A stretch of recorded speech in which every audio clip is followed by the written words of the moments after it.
প্রতি বছরের মতন এবারেও 8ই মার্চ সমারোহে পালিত হলো আন্তর্জাতিক নারী দিবস।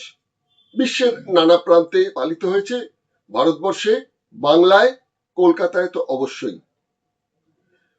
নারীর সাম্যতা, নারীর লিঙ্গ অনুপাতে সমান অধিকার, নারীকে দ্বিতীয় শ্রেণীর নাগরিক হিসেবে না ভাবা, নারীর ক্ষমতায়ন, এসব বিষয় নিয়ে প্রচুর সেমিনার হলো। অনেকে পণ্ডিত মানুষ, পুরুষ নারী বিভিন্ন আলোচনা করলেন। নারীর যে উন্নয়ন হচ্ছে, নারীর যে অগ্রগতি হচ্ছে, নারী যে পুরুষের কাঁধে পাশে দাঁড়িয়ে কাঁধে কাঁধ মিলিয়ে প্রত্যেকটি ব্যাপারে তারা অগ্রণী হচ্ছেন, লেখাপড়া শিখছেন, স্বনির্ভর হচ্ছেন, এরকম অনেক কথা আলোচনা হচ্ছে। তবে আমি যা দেখছি যে কথাগুলো কিন্তু ওই শহর কেন্দ্রিক হয়েই থাকছে।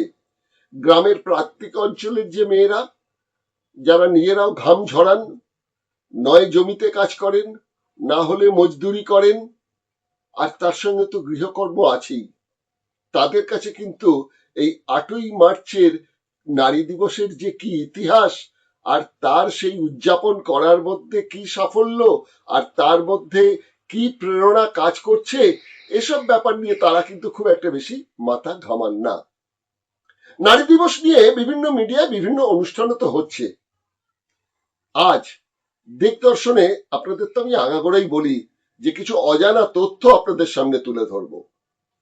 অজানা তথ্য বটে, কিন্তু পুরোটা অজানা নয়, হয়তো আমাদের খেয়ালে নেই বা আমরা হয়তো জানতে পারিনি, এরকম কিছু তথ্যও তো তুলে ধরছি। এরকমই তুলে ধরছি আজকের এই পর্বতে। যা শুনবেন আপনারা, শুনলে পরে চোখ কপালে উঠে যাবে, অবাক হয়ে ভাববেন এটা কি সম্ভব, 21 শতাব্দীতে এটা হতে পারে? হ্যাঁ, হতে পারে। মধ্যপ্রাচ্যে তো এখন লড়াই চলছে। এই মধ্যপ্রাচ্যের আরব কান্ট্রিতে কিন্তু একটা সামাজিক উৎসব হয়।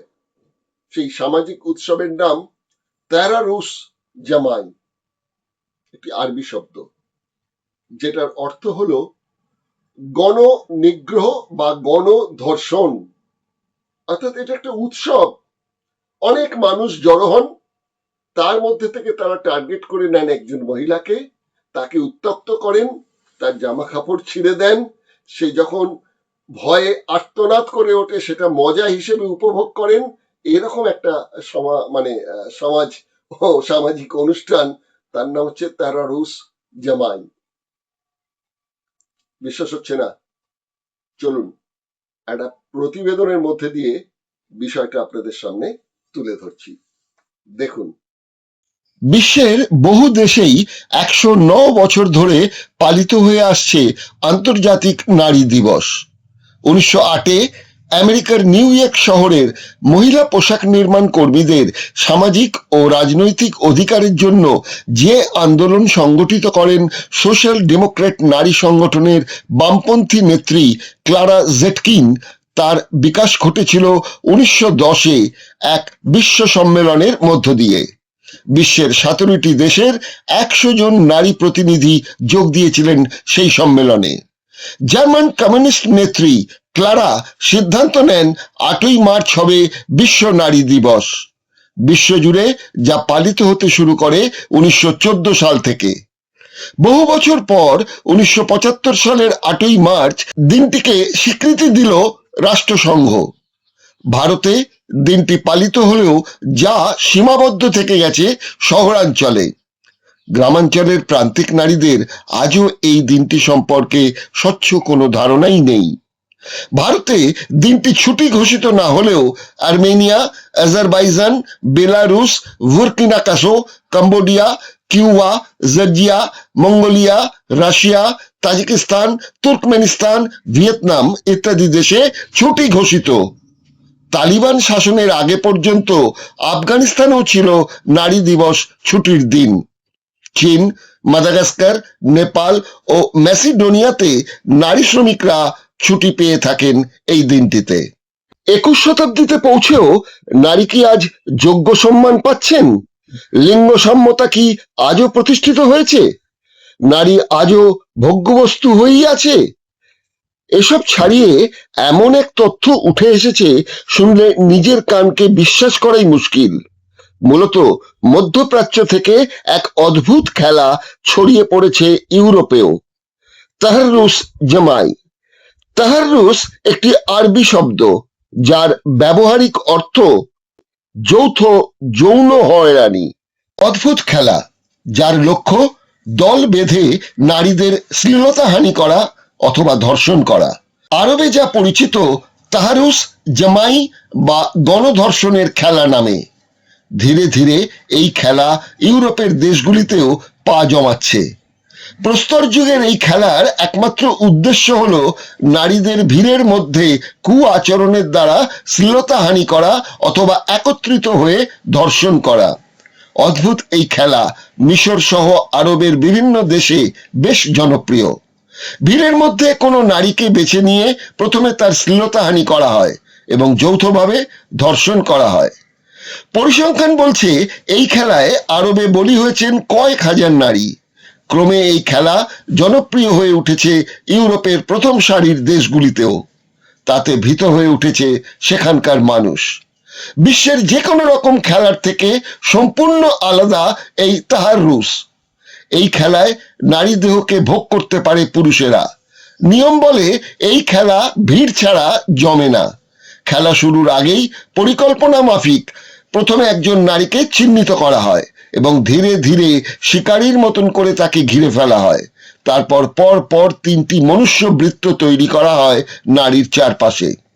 একেবারে বাইরের বৃত্তের অংশগ্রহণকারীদের কাজ হলো বাইরের লোকজনকে ঠেকিয়ে রাখা, আর মাঝের বৃত্তের লক্ষ্য কেন্দ্রীয় বৃত্তের সদস্যদের চাপ দেওয়া, আর একেবারে ভেতরের বৃত্তের পুরুষরা ভিড়বন্দী নারীকে ভোগ করতে থাকেন।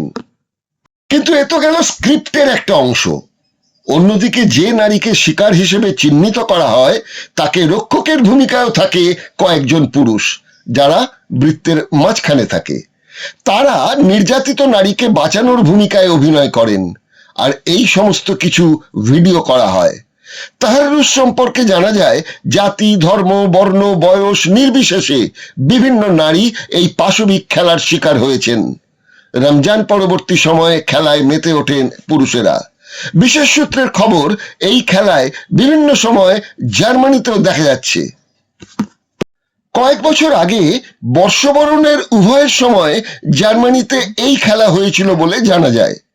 সংবাদ মাধ্যমে এক মহিলা সাংবাদিক প্রেসিডেন্ট হোসনি মুবারকের গদিচ্যুত হওয়ার পর বিজয় উৎসবের কভার করতে গিয়ে এই বিচিত্র এবং পাশবিক খেলার শিকার হয়েছিলেন বলে খবর আসে।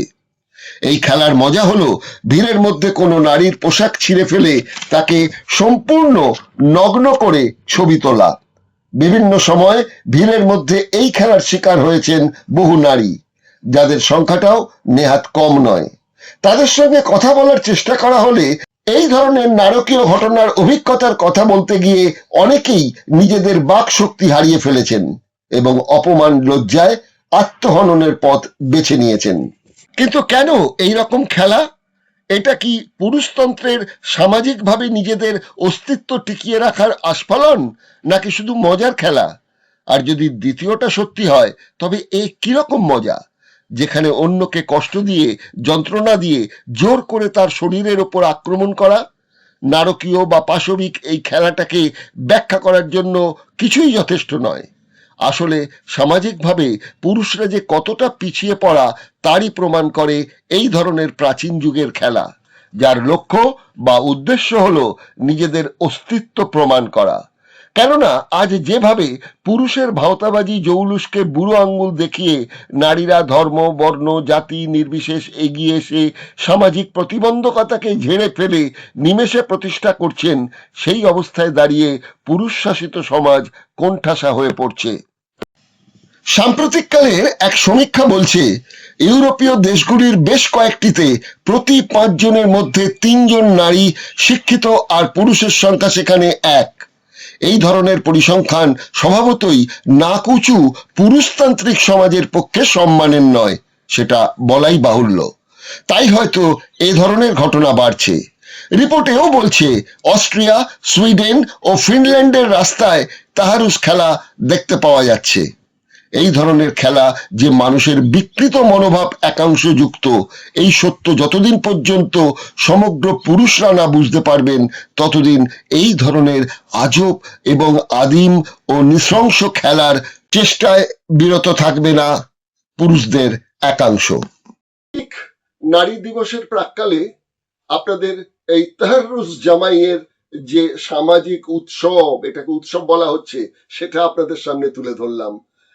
মধ্যপ্রাচ্যের আরবে হয়, আর তার সঙ্গে সঙ্গে নাকি জার্মানি, অস্ট্রেলিয়া, নরওয়ে এইসব ইউরোপিয়ান দেশগুলোতেও নাকি ছড়িয়ে পড়েছে।